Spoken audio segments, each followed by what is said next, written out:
দেশে এত সুশীল আইলো থেকে ভাইরে আইলো থেকে সইতে চাঁদে পুনর্বাসন চাই কেন প্রত্যেকে চাই কেন প্রত্যেকে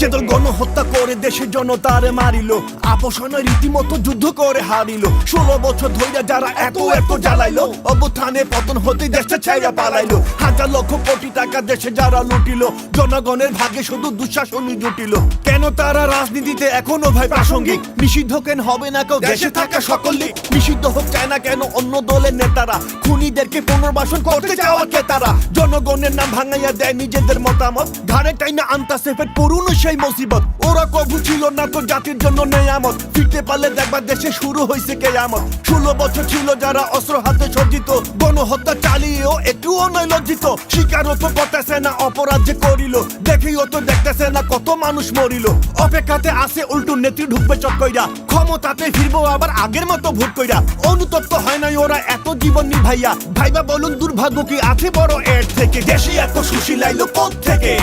স্বৈরাচারীর পুনর্বাসন চাই কেন প্রত্যেকে ভুলে গেছে ছিল ওরা ব্যর্থদেরই দলে কেমনে তাদের দমন করতো ক্ষমতারই বলে 16 বছর ধরে যারা জুলুমতন্ত্র চালাইলো মামলা হামলা কইরা ওদের কত রঙে জ্বালাইলো ঈদের পরে আন্দোলনের কত হুমকি শুনিতাম সেই কবু আইলো না তো দিনই শুধু গুনিতাম তাদের নেত্রী জেলে ছিল মুক্ত করতে পারলো না কত নেতা জেলে মরলো মরার আগে ছাড়লো না ঘরে থাকতে পারে নাই তো থাকতে হয়তো পলাতক তবু তাদের পুনর্বাসন করতে চাই যে আহম্মক নিষেধাজ্ঞা ঠেকাই ওদের ছিল যারা স্বৈরাচার সাহস কইরা বলে নাই তো বাকশালীরা বাংলা ছাড় বাঁচাতেছে দেশে থাকা সকল দালাল মিডিয়া জঙ্গি ইস্কন ওগল লোকে গেছে দেখি ভিড়িয়া লগি বৈঠা দিয়া শুরু ইসলামপন্থী পিটানু সকি ছিল মাইরা ওদের মনের খায়েশ পিটানু কত নেতার ফাঁসি হইলো ওদের মিথ্যা মামলাতে কত কর্মী শহীদ হইলো ওদের হিংস্র হামলাতে কত নেতা জেলে আজও মুক্তি তাদের হইলো না মুক্তি চাইয়া তাদের কেউ সত্য কথা কইলো না উল্টো আরো সুশীল সাজা মিঠা মিঠা কথা কয় তাদের এসব ভাষণ শুনে বুকে আমগো ব্যথা হয় তারাও কি হাইনাদেরকে রাজনীতিতে আনতে চায় একমত নয় সোজাসুজি দেশের মানুষ জানতে চায়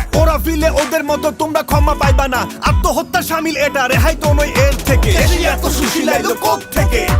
স্বৈরাচারীর পুনর্বাসন চাই কেন প্রত্যেকে পাখির মতো দু হাত মিলে গুলির সামনে দাঁড়াইলো পরিণতি জানার পরও মিছিলে পা বাড়াইলো যারা জীবন দিয়া গেড়ে বসা ক্ষমতার ভিত নাড়াইলো স্বৈরাচারী হাসিনারে বাংলা থেকে দাঁড়াইলো দেয় না জীবন তোমাদেরকে ক্ষমতাতে বসাইতে তারা যদি বিরুদ্ধে যায় পারবা ক্ষতি পোষাইতে তারা জীবন বাজি রাইখে যাইতে পারে আন্দোলনে তারা থামে না তো হুমকি ধমকি কোনো প্রলোভনে তাদের নিও না তো হালকা ভাবে শেখ হাসিনার মতন তাদের আন্দোলনে তোমারও হইতে পারে পত দেশটাই আগে গঠন করো ওদের চাওয়া মতো সারিয়ে নাও এক এক করে দেশে সকল ক্ষত নির্বাচনের সময় আছে সংস্কারই হোক আগে দিতে হইব সময় কইলাম যত সময় লাগে পেরেশানি দেখাইও না ক্ষমতারই লাগি ইতিমধ্যে শুরু করে দিছ ভাগাভাগি আমরা সবই দেখতে পাচ্ছি দেশবাসী নয় অন্ধ সময় থাকলে লাইনে আসো লুটপাট করো বন্ধ দেশ গঠনের এই সময়টা সাহায্যেরই হাত বাড়াও বাংলা থেকে চিরতরে বাকশালীদের যাত্রাও ওরা যদি ফিরে আসে ক্ষমতাতে পুনরায় তুম্ব ক্ষতি হইব বেশি অন্য মানুষ সব থেকে দেশে এত সুশীল আইলো থেকে ভাইরে আইলো